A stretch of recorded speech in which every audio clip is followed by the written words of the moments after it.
Hello and welcome to the Bro Chat for the People podcast. Today's episode is brought to you by a wanted ad. Man, we just keep going with these wanted ads. Star turtle needed to tow planet. Seeking the services of a star turtle or other celestial amphibian to tow our planet closer to the sun. We need to evaporate a lake. Please note that this lake is sentient and evil, so just be prepared for that. And don't worry, we don't have peanut butter. All right, let's go.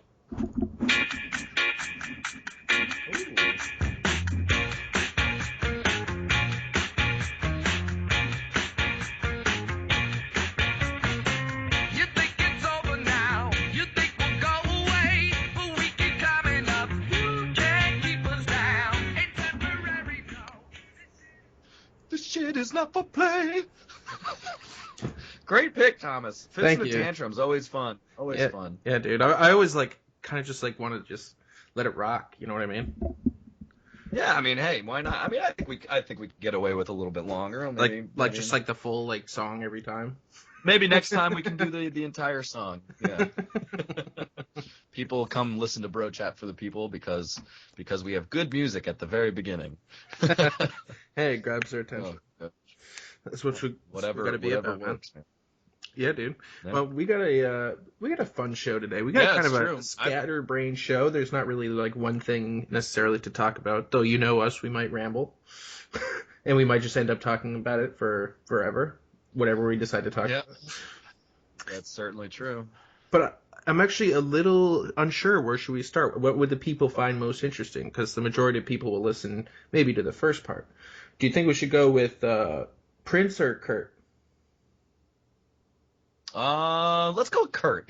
I think he's more pertinent. No, let's go with Prince because we don't have much to say about Prince. Yeah. That's true. Well, I mean, at least I don't. Maybe you do. Well, it's not really about it's sad. The guy died. I mean,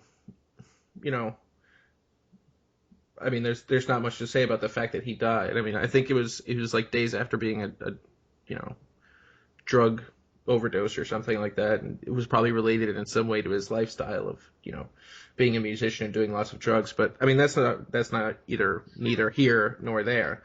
But what I actually found interesting was the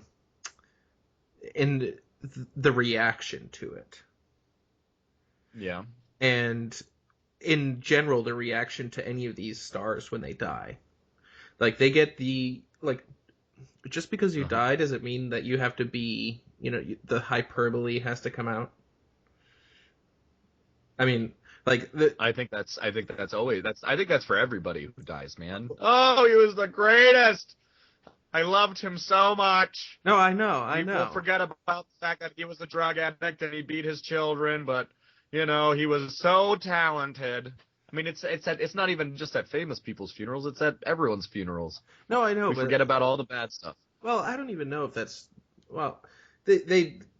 yeah, true. But I mean, Obama said about Prince that nobody's spirit was stronger, bolder, or more creative. Really? Nobody's spirit was stronger? Wait a second. I thought they said that about Freddie Mercury. Well, I'm sure they did. I mean, it was which one is it then? I don't know. That's what I'm saying. The most recently dead person is the most kindest, most gentlest, most generous, most awesome person ever. Whoever just died most recently, no matter who it is. Yeah. I don't know. Yeah. Whatever. I mean, it's not a big deal. I'm just I don't know. People get a little carried away, I think. It's nice to, you have a lot of those people just, have a little note on Twitter, rest in peace, gone too soon or whatever. That's fine. That's nice, whatever, but I don't know if you need to, he was crazy. Yeah, well, I know. He's only older than my dad. Yeah. I mean, and 57 is young nowadays, but it's not that young. I mean, people nowadays live to 80, 90, but I mean, 57 is young, but it's not 30. You know what I mean? I don't know. Maybe. I guess not. Anyway, let's move on. Yeah. Okay. Let's go to let's talk about Curt Schilling, because this is kind of interesting, and it is Yeah. It is in the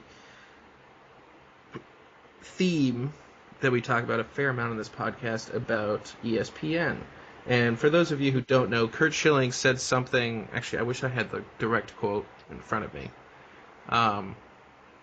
It was essentially you trying to tell me that like you'll never be able to convince me that a man born as a man is a woman now, or a woman born as a woman is a man now, or like if you sit down for or you stand up to for when you go to the bathroom, that dictates what restroom you should be using, stuff like that, basics. Yeah, basically he was commenting on the whole bathroom situation, and ESPN fired him. And you know what? Yeah. Like, that's just, I mean, it's not a surprise to us who ESPN is. I mean, they're very much the kind of corporation that is behind this whole transgender bathroom thing.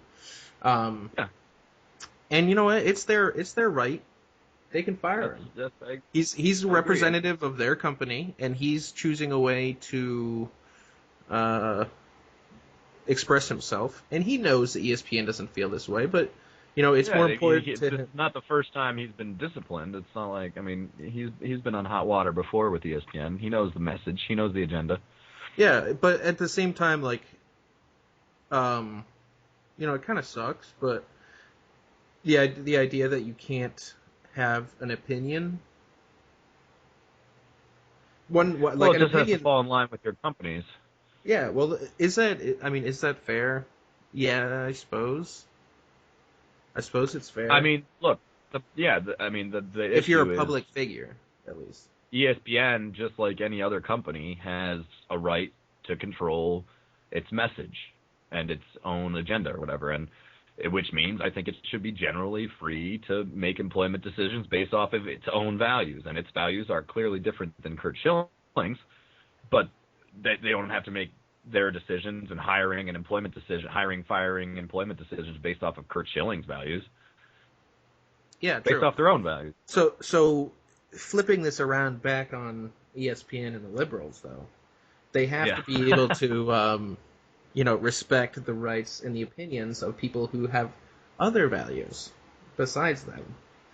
I would flip this around and say, kind of, associate it to, say, florists or bakeries that maybe that have their own beliefs about marriage and maybe don't want to bake a cake for a gay or lesbian wedding. Yeah, because it's a public product created by them, and it shows a tacit consent by them. Yeah, everyone is applauding ESPN for what they've done here, and everyone demonizes bakeries and florists who essentially do the same thing. It's just the opposite message.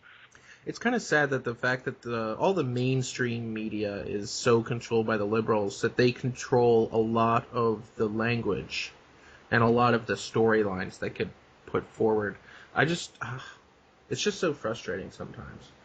Like, it's frustrating. You have to go out of your way to find people who go into these stories and do the real research and things like that. Versus the media tells you to get angry about something, so you get angry about it without even thinking about it. And the same. Well, I don't know. ESPN has a long history of doing things like this, though. I mean, the whole Bill Simmons thing. They fired him. They claim it was they claim it was because of money. He claims it was because it was the day after that he went after Roger Goodell again, which I'm totally behind. I mean, exactly. Look, he got went suspended after Roger Goodell once, and he got suspended for 3 weeks. Yeah, and then he went after him again, and then he got fired. It's a similar thing. And then he got fired the next day. Yeah. Look, so I mean, does Roger Goodell also own ESPN? Oh, this is something that I don't think he owns them, but I think this is something that we've talked about, and we can obviously talk about it again. That let's be honest, the NFL is one of the most powerful organizations in the entire country, and is easily the most powerful sport. and Roger Goodell is the commissioner of that sport, and they have TV deals with ESPN. There's a lot of money flowing between these two organizations rely on each other for. And anytime you badmouth Roger Goodell, your ESPN takes it as, oh wait, and Bill has a following, so it's like, this could be bad for the NFL. This could be bad for Roger Goodell, our boy. So let's take care of Bill. Yeah, let's go. But yeah, our master, kind of, in a way, they're a slave to the money. I understand that. I wish ESPN the thing if about it was Barry Melrose. Look, if it was Barry Melrose talking about the NHL commissioner and being like, oh, he really screwed up this suspension of Ray Rice or some hockey player, Patrick and Kane. He really screwed up the whole Patrick Kane situation. Nobody cares. ESPN's not going to do anything about it. Yeah. He's the only guy who can talk about hockey on their network. Unless you count one or two of the anchors. Yeah, here we have John Buccigross, an anchor, talking to Barry Melrose about hockey. Oh yeah, these are the only two we ever see. The only reason Barry's here is because he got fired from his coaching job. Yeah. But I don't know. I think the most disappointing thing about this, the fact that it's ESPN and in a lot of people's minds, or at least in my mind, I feel like this is a widely held belief. When you participate and you watch sports, there is no agenda. There's no political agenda, sexual agenda, all those things. Sports is just sports. You're not watching some guy's TV show where he has some subliminal messages about how you should become gay or something. Who knows? Or you should hate hate white people or something. I don't know what it is, but ESPN is supposed to be the cover of a industry that doesn't have anything to do with politics. It's completely merit based. No politics, no nothing, no religion. Mm-hmm. This is just supposed to be a worry-free safe space, and now ESPN, who's the flagship, worry-free safe space. I mean, it's true. And then it's an escape. It's an escape. An escape or a worry-free safe space. Yeah, but I just don't like using the term safe space. It has negative connotations with higher education and college campuses these days. Yeah, that's true. And that's not what we mean. Yeah. So I don't know. I think that's the most disappointing thing. The fact that ESPN is so politically active. Mm-hmm. That's my biggest issue with this. It's not the fact that they actually fired him.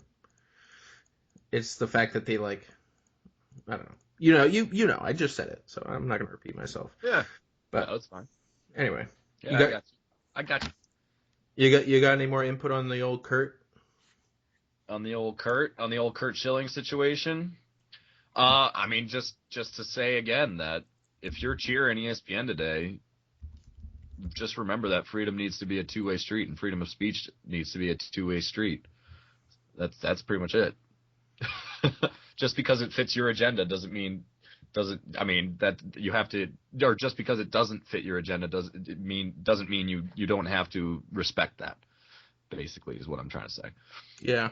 And so you have liberals cheering ESPN and celebrating, oh, it's freedoms, it's allowed to hire and fire and whatever based on its own whatever, and that's fine. You're right, but just keep in mind that conservative institutions are allowed to do that too, and so stop working to pass laws that would eliminate similar freedoms for conservatives just because it goes against your agenda. But that's it. Yeah. All right. That's fair. So let's we actually got a request from the people. We got a request from the people. Oh yeah. That's right. Well, faithful listener, I hope. I don't know. He messaged us today, and he said, "Hey, why don't you guys talk about what terrible fans that the Philadelphia Flyers have, and maybe even if you want to talk about Philadelphia fans in general, not just Flyers fans. Oh yeah, well I don't think. So Tom, Honestly, I don't think you're ready to Flyers fans isolate are. another major sports? Yeah, I don't think we even have any Philadelphia listeners. So, well, I mean, they know it too. I mean, this isn't.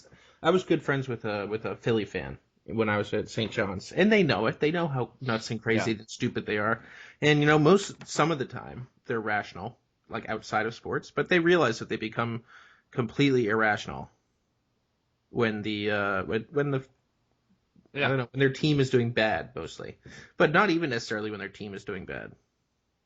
I mean, like, what are the thing that happened? What was the thing that happened with the Capitals series? Daniel, What's that? what was the thing that happened? What's that? What was the thing that happened with the Oh Capitals? well, there were numerous things that happened during Game 3. Well, first at the before the game even starts, this is in Philadelphia, by the way, obviously, and they have a moment of silence for Ed Snyder, who is the founder of the team, who created the Philadelphia Flyers, who just died like a couple days ago, and so they're having a moment of silence for him. And during the moment of silence, the stadium's completely quiet, and then you hear some random fan just yell out onto the ice, "F you, Caps." and then another fan says, "F you, Ovechkin." You're like, all right, no respect for your founder. That's fine. No big deal. We can move on from this. You're probably drunk. Then, during the game, Brooks Orpik got injured after a hit from Ryan White, and a Caps player, Brooks Orpik, and he got up and he was able to skate off the ice or with help, and the Flyers fans all booed him. This guy just got hurt, and he was on the ice for a while, and he needed help, and so they started booing him as he got off the ice, and then basically a Flyers player, like towards the end of the game, a Flyers player boarded a Caps player head first into the boards, got a penalty for it, and the fans responded by throwing a ton of shit onto the ice and at Caps players, just random shit. And while one of the Caps players was getting medical attention for being boarded head first into the ice, like, people started throwing stuff at him. And you're like, are you kidding me? And they started throwing beers, and it was just absolutely it was just ridiculous. It got so bad that Flyers players went out onto the ice and they were just like, oh, okay, guys, cut this shit out. Like this is ridiculous. You guys are terrible people. Cut it out. But yeah, and that was basically it. A couple players after the game, a couple Flyers players after the game said that it was effing embarrassing. They were describing it as such. Well, that's because they're not from Philly, I guess. That's why. Yeah, but they're saying this about their own fans. Hey, man. Yeah. Well, I mean, I think this is a solid time, if people don't know about these, to describe some other things that not necessarily the Flyers, but the Philadelphia fans have done in general. Sure. Give it to me. Hit me hard with it. Well, one of the similar to what was happening in this one, like, this is on kind of this level. JD Drew didn't sign with the Phillies, and he was the second overall pick, and like he refused to sign because they wouldn't give him enough money. And when he finally came back, they welcomed him by throwing D batteries at him in center field. Like, really? Yeah. Oh my gosh, that's too funny. That is too funny. There was I think this was at a oh shoot, I don't remember whether this was an Eagles game or a Flyers game, but some guy, there was an opposing fan who was in front of this guy, and he was with his daughter, and they were at the game, and he decided it was a good idea to throw up all over the little girl. He purposely made himself throw up on the little girl. Classic Flyers. I think the worst thing, the most like, oh, come on, guys. Michael Irvin suffered a career-ending neck injury in Philadelphia. Oh gosh. And while he was laying on the ground motionless, they were all cheering. Oh my gosh. Yeah. Well, I mean, at that point, you don't know if he's. I mean, well, I guess yeah. Whenever somebody gets hit up around the head area, and then you just start cheering, and he's lying motionless on the field. Well, no, yeah, it was it wasn't like during the hit. It was like after he was like. No, I understand. Yeah, no, I understand what you're saying. Absolutely. And The cheers and got louder the longer he stayed on the ground. Most stadiums, most fans would quiet down and see if he was okay, just out of respect. He's still a human being. Yeah, but they're literally cheering for him to be dead. Yeah, seriously. Jeez, guys. They were cheering, maybe not dead, but at least like crippled and career ended. And sure, I understand the Eagles and the Cowboys have a long-standing and real rivalry. But even if Mark Sanchez or Rex Ryan, some freak accident on the sideline, and Rex Ryan was lying motionless on the field after he got hit on the sidelines by something, I would be like, oh shoot, I hope he's okay. Wait, Rex I hope he can stand. Yeah, back when he was with the Jets. Yeah, I guess. If it or with the Bills right now, if he would I'm not even saying it doesn't even have to be a player. I'm just saying somebody I hate, somebody I despise and loathe. Yeah. And if Rex Ryan's freak accident on the sideline happened, I'll be like, geez, well, I hope he's okay. He doesn't look like he's moving. This is kind of upsetting. Yeah, it's like one thing to see a player or a guy or player you hate sprain an ankle or something. You're like, yeah, get out of the game. And it's another thing to get them just popped in the head and unconscious on the ground. You're like, shoot. Yeah, I feel bad now. Oh, geez. Yeah. Well, I hope he can talk to his daughters again. Jeez. Yeah, for those, I mean, it's kind of funny. I think Philadelphia is closest to the Coliseum, the real Coliseum. Mm-hmm. They want blood, and they're the mob, and they want to see people kill it. They would be perfect. They wouldn't care if you got rid of the Eagles and the Phillies and the Flyers if you just replaced them with gladiatorial fights to the death. I don't think they would care. Probably. I don't think they would care, as long as the ticket prices stayed the same. Yeah. But yeah, it's just atrocious. And Philly fans, get your act together. Stop being dicks. That's all I have to say. Yeah. And look, I know, because I'm a rowdy New England fan, and I go to Red Sox Yankees games, and I yell a lot. But I have never thrown something at a player. I have never cheered for him to be dead. I have never done any of these things. You've never thrown up on an 11-year-old girl. I've never thrown up on an 11-year-old girl. Get your act together. Get your act together. Yeah. You know who's also crazy? Speaking of gladiatorial fights. Oh, wait, just go ahead. Real quick. You know what just happened? Jake Arrieta just pitched a no-hitter. Really? Wow. Yeah, good for him. Against Cincinnati Reds. And who has Jake Arrieta on his fantasy baseball team? This guy. Nice. And who just moved up to third place? Oh, no. Well, tied with you for third place, I think. In fantasy baseball? This guy. From worst to first, baby. Here we come. I'm coming for you, Cyril and Colby. Yeah, maybe. We'll see, Daniel. We'll see. Hey, I drafted a damn good team. It's about time they started playing well. Anyway, Tom, speaking of gladiatorial fights? Conor McGregor made some news this week. Just wanted to get your thoughts on this. Oh, yeah. Conor McGregor. So those of you who don't know, he retired earlier this week because on maybe Monday or something, he retired because he didn't want to do a promotional thing that they had. So they pulled him from the UFC 200, whatever that, I don't even know what that means, but it's a fight. I think it's a rematch against Diaz.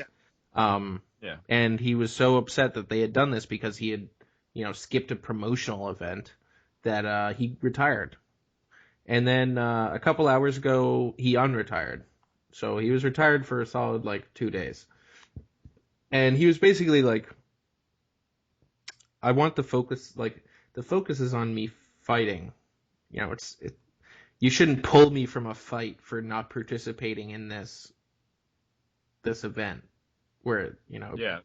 boost. Well, like he's talking and about stuff. like promoting 50 promotional events and 200 interviews and blah blah blah, all these photo shoots and I'm not paid to do that. I'm paid to fight. Here's the thing: you kind of are paid to do that because if nobody watches the fight, then you don't get any money. So you promote it so that people buy it on pay-per-view and watch it, and then you get paid. Yeah. I mean, don't Come on, even dude. try to tell me that you have a full-time job of working out and fighting. I mean, even if he like works out in like boxes and trains for like Probably 4 to does it 8 hours a day. I don't know, 8 hours is a lot for your body to handle. Well, then Like 4 to you're 6. studying film and you're doing stuff. You're studying your fighter, the guy you're going against, stuff like that. Yeah. Yeah. I don't know. And I mean, this is and you know what? The guy you're fighting has to do the promotional events too, bro. It's not just you. Stop being a little baby about it all. yeah. I don't know. I kind of have a tendency to agree with him, like, because I don't care about his promotional events. I've never seen one. I'm never gonna go to one. Yeah, And but a like, lot of people do, Tom. no, I know, but Maybe not the average fan, but a lot of people do. sure, but I I mean, mean, there's a like reason they do it. to pull him from I mean, it just seems kind of funny. First of all, that the fact that they spend so much money on these promotions, and then they pull him from a fight, so there's nothing even they're worth promoting anymore. Like you went from promoting like a rematch between McGregor and Diaz to like Diaz versus some schmuck. So I don't know. I don't see the point of pulling him from the fight. Like I mean, why couldn't they just they'll probably add him back on, and McGregor will probably do the promotional events. I think it's just kind of a pissing contest right now. Yeah. But I don't know. I'm I mean, the interested to see what fight's not till comes out. June, or the fight's not till July. I mean, the fight's not till July, so come on, we Yeah. got time to figure it out. Yeah. Yeah.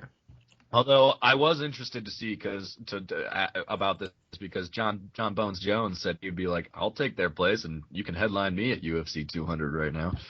And I was Yeah. like, yes, I want to see John Bones Jones. That's the greatest MMA fighter of all time. Has he been Too bad he's such an reinstated? He got reinstated. He's just such an idiot. It's so sad, but he's such a good fighter.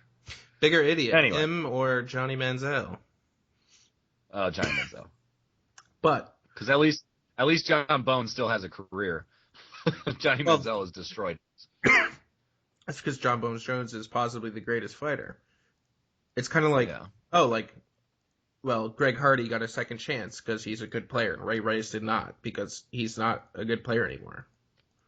Like, is it the same type? Like, is it worse the fact that he's such an idiot and he's so good? Like, Johnny Manziel was like, a lot of people were never even convinced that he was going to be great. It would be like if Andrew Luck suddenly fell off the wagon and just like started just beating up women everywhere and like, I don't know. Does it make him more of an idiot the fact that he was a proven successful person and he blew it, or someone who's like maybe Johnny had, See, that's the thing.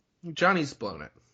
It's completely blown. Johnny has, but John Bones hasn't blown it yet. So that's the thing. Because yeah. Well, Johnny Manziel had a golden opportunity and he squandered it. He's terrible. John Bones Jones. He was never. John Bones Jones had his opportunity. He took it, and then a couple of years, 6 years into his career, then he ruined it. But he didn't actually ruin it because he's back because he had already established himself. And it was obviously a dumb mistake. It was a hit and run. Way to go, bud. You're a freaking idiot and just a jerk. But you know what? That's pretty much the only thing we've ever heard about John Bones Jones. He hit and run, and he was racing his car. Yeah. Johnny Manziel's like in and out of rehab. He doesn't show up to practice. Like, I don't know. This kid's crazy. This kid's an idiot. He has a golden opportunity to make something of himself in the NFL, and he's just wasting it. Because he's just such a cocky little bitch. Yeah. He thinks he can do it without practicing and without working because he's like, this is how I did it in college. Yeah. Which is better than anybody else. Yeah, the pros are a little different, man. The pros, it's a whole new level. Yeah. Actually, did you ever watch that Allen Iverson? I started. I couldn't finish it because I wanted to. I started. I couldn't finish it because all the kids came home. It was actually really interesting. It showed another instance of the media harassing somebody and like destroying their reputation for their lust for blood. Like of course everyone like one of the most literally in my mind the most memorable Allen Iverson moment was practice. Practice? We're talking about practice? And, he's as you know, he said it a bazillion times. And in the documentary, it showed the context in which he had said that. And it completely changed it for me.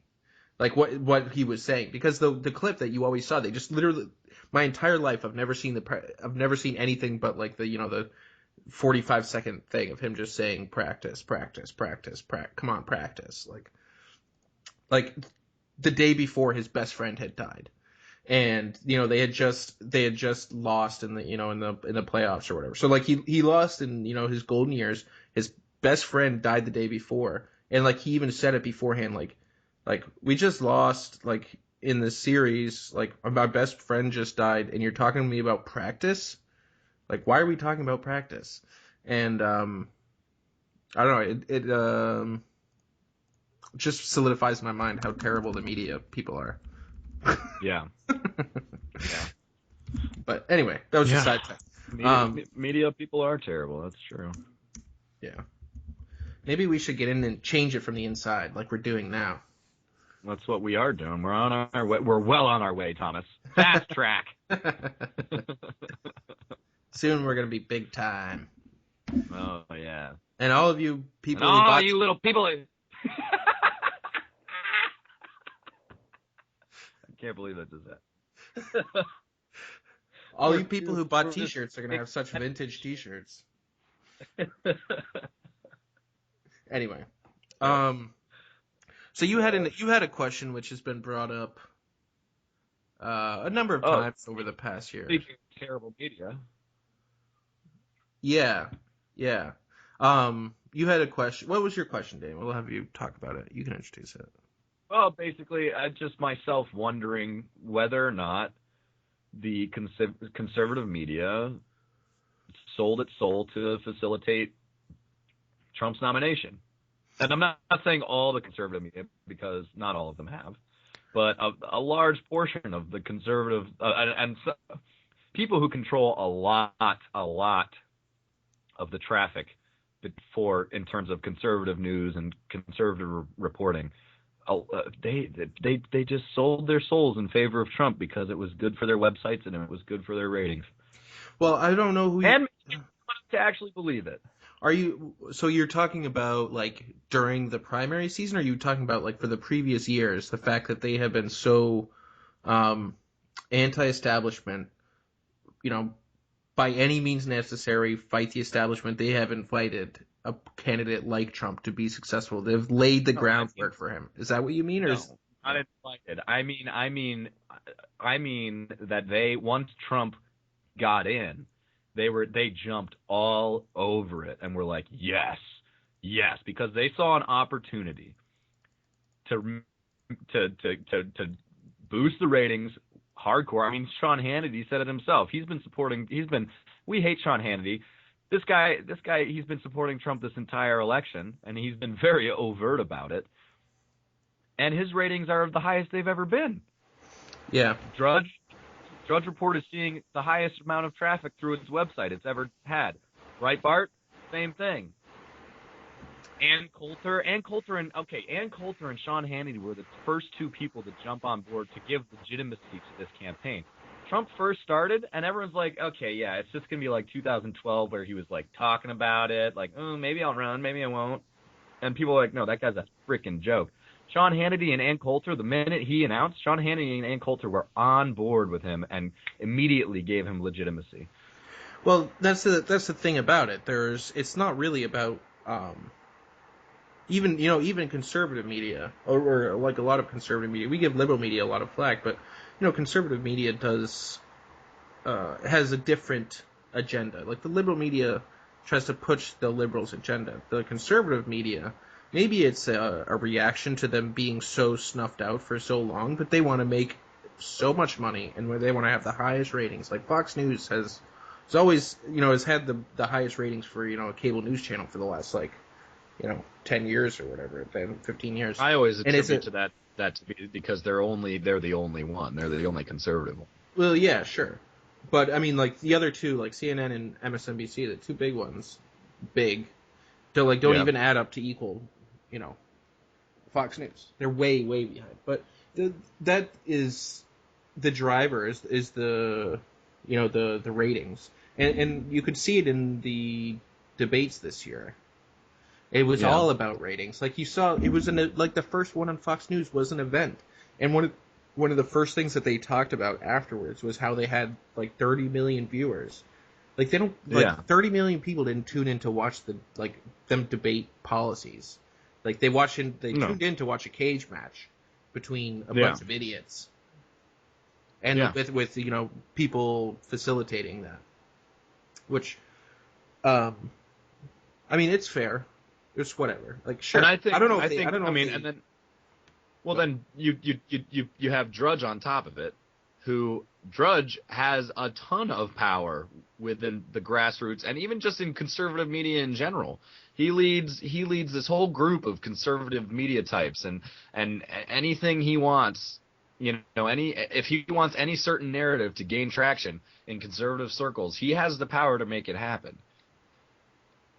Yeah, well, that's true. I mean, he's basically like the assignment guy. He's like the production guy. He's like the executive producer for Fox News. Something is linked to Drudge, Fox News picks it up. Something is linked to Fox News, Breitbart picks it up, or to Drudge, Breitbart picks it up. Something is linked to Drudge, and Coulter picks it up. I mean, whatever. Yeah, well, I think the more interesting question, rather than because it's definitely true, the ratings have helped them a lot, and I'm not really sure whether any of them actually really support him or not. But I think the more interesting question is whether the most powerful, like real conservative, not just GOP media, are the talk radio. Those are the most powerful conservative people out there, public figures, and have they kind of paved the way for Trump by being so anti-establishment. He's kind of without the principles. He's the same like kind of personality of the conservative talk radio hosts, like very fiery, very angry, and getting people all riled up, and like he's like. Is it people like Rush's and Mark's fault, and what's his name, Glenn Beck, for bringing along somebody who could be successful? Like they were laying the groundwork with their listeners years before Trump even showed up, and Trump just said the right things to fit the bill of those people. And now you see people. I mean, obviously Mark and Glenn are completely just trashing Trump constantly, but I mean, Rush is actually kind of panicked. I think he's doesn't have an opinion anymore about a lot of things in regards to Trump because he doesn't want to lose his supporters and his listeners, and this is something that you lose. But I don't know. It's an interesting question whether this is. I mean, that's something to ponder. Whether or not, I mean, obviously it's happened since the beginning of the primary season, but whether or not conservative media created and fostered this environment for a Trump to come in and succeed. It's a good question. It is. But I mean, like, what's at the end of the day? I'm inclined to say yes. What's the solution though? What's because well, see, that's the thing is, like, what are you gonna like? We shouldn't have these guys, or they shouldn't be who they are. Like, these guys are popular because, I mean, there's a lot of conservative talk radio people, like, randomly locally and stuff, but there's these people that, like, made it up because they were so entertaining and, people listen to them and people like them. And now, I don't know. It might be partially their fault. I'm not going to go ahead and say it's, like, their fault, but I don't know if I'm ready. I think they contributed to it for sure. Yeah.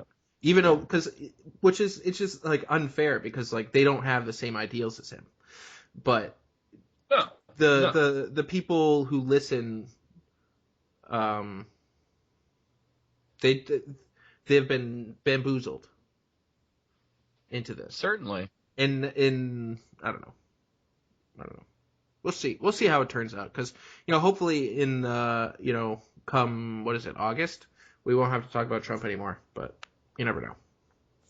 We will see. I think July is actually the July or August. Republican convention. Yeah, I don't remember which. Yeah. Anyway, we got a couple minutes left, Daniel. I think we should. What do you want to talk about? I think we should talk about your new diet.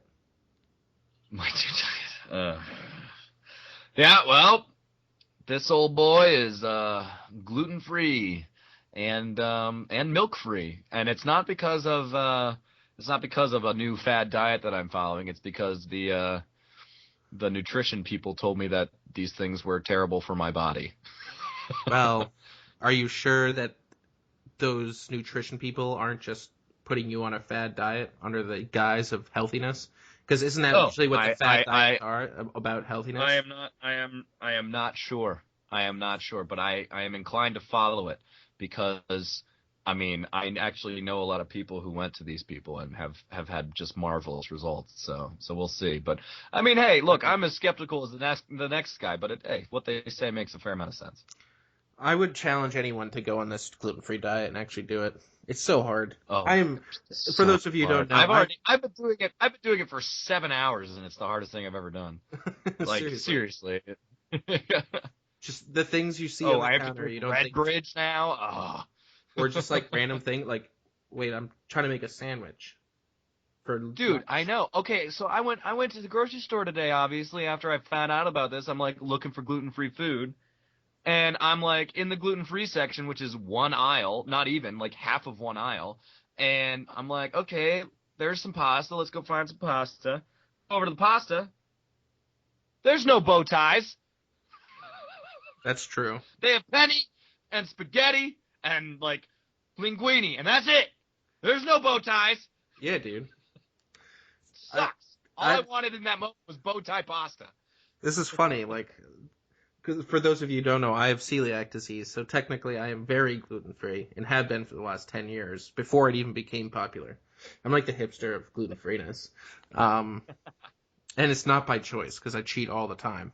And luckily I don't suffer consequences right now. But I'm interested to see what kind of results that you get from this, or not results, but issues that you have with this. Because you've I don't think you really appreciated. I made my fair. No, I never did. I made my fair share of fun against gluten-free people. I was a gluten-free bully. Let's just say. I love how you were complaining about the fact that there was only one aisle of gluten-free stuff, and you would probably complain like 2 days ago. You probably would have complained that there was a gluten-free aisle at all, and it's taking up space in your grocery store. Like I don't look, Thomas. I will be honest. I always made fun, growing up. I always made fun of my cousins who were celiac, and I would make fun of them like, oh, you can't have this delicious pasta, blah blah blah blah blah, but or whatever, or you can't have normal bread that tastes good, but whatever, something like that. And then I met your family, and it opened my eyes a little bit, and then I'm more open to gluten-free living because I would have every once in a while I'd make dinner for you guys, and I'd have to make a separate gluten-free section. Yeah. And it doesn't actually taste much. It doesn't taste much different when you do it right. And it kind of opened my eyes and I set me up for success. I hope in this new change in my life and this new journey that I'm about to embark on. Well, you're lucky that there has been such a fad now, because let me tell you what shopping for gluten-free was like beforehand. By the way, you could eat meat. Fruity Pebbles. Yeah, Fruity Pebbles, dude. They didn't even know that was gluten-free back in the day. So I'm talking. You had eggs, you had meat, you had rice, you had vegetables, and that was it. Yeah. They thought oatmeal was bad for you. Yeah. It literally could eat nothing. Okay, and there was no like, you can't go to the store and buy things. Yeah. But yeah, it'll be interesting. I'm happy. And I don't feel for the gluten-freers, the legitimate gluten-freers of the past. My main problem with the whole gluten-free diet fad thing was that people who weren't gluten-free were coming up and being like, "Oh my gosh, it's the best thing for you. Well, you have to go gluten-free." And you're Yeah, like, it is. shut up. You don't. Yeah, I appreciate it. Stop insulting the actual gluten-free people who suffer with this disease. Hey, they helped a lot of those stuffs get on the shelves, man. I'm happy for them. Exactly. So God brings good out of every nasty situation. Sure. Oh gosh. Or like when you offers or you're making dinner and like people are coming over and none of them have celiacs and none of them are, medically supposed to be gluten free. And then you make this lovely dinner and then one of them's like, "Oh, I can't eat this. I'm gluten free." And I'm like, "Oh, I'm sorry. I'm sorry you can't eat wheat." And she's like, "No, like I'm just choosing not to." You're like, "Shut up." You disgust me. I slaved on this dinner for 4 hours. And you eat every bite. For those people who are hating or just listen to us hating on gluten free and laughing at us, you should watch the South Park episode, Ebola. Oh my! It's like Ebola free or something. Gluten free Ebola. Gluten-free. Yeah, gluten free Ebola. You should watch it. It's like it makes fun of gluten free people a lot. But it is so funny. It is so funny. Yeah. Look, if you're at least above the age of 18 and you don't mind crass and crude humor, a little bit of vulgarity mixed in with your brilliant social commentary. If you're a male between the ages of 18 and 30, you might enjoy this show. And some females. I know that most don't appreciate it, but some do. Yeah. No, I know. Yeah, for sure. I mean, South Park, really, guys, let me just plug South Park. I know I don't need to because it's wildly popular, but South Park is like Jane Austen of social commentary, just like way funnier. So yeah, that's pretty much all I've got. All right. Well, I think we're done actually. I think we should wrap it up. Got any last words, Daniel? Before I kill you. Last words. Kill me through the phone. Sorry. For those of you who don't remember Soulja Boy, you won't get that. But Soulja Boy was Soulja Boy was Soulja Boy. We'll just leave it at that. And is no longer, I might add. I don't think Soulja Boy is producing music or releasing any sort of thing. Nobody wants to work with him because he's just a joke. But anyway, I think that's probably it. Yeah, there you go. All right, nice last words. Nice. All right, guys. Well, I'm sorry to all you people who will be desperate throughout the whole weekend, but I'm sure you're glad it's Friday, and we'll see you on Monday morning, bright and early. All right, guys. We love you, Colby. We love you, Colby. Keep listening to us, Colby. We enjoy making your work, school, or baby day that much more pleasurable. All right, guys. Take it easy.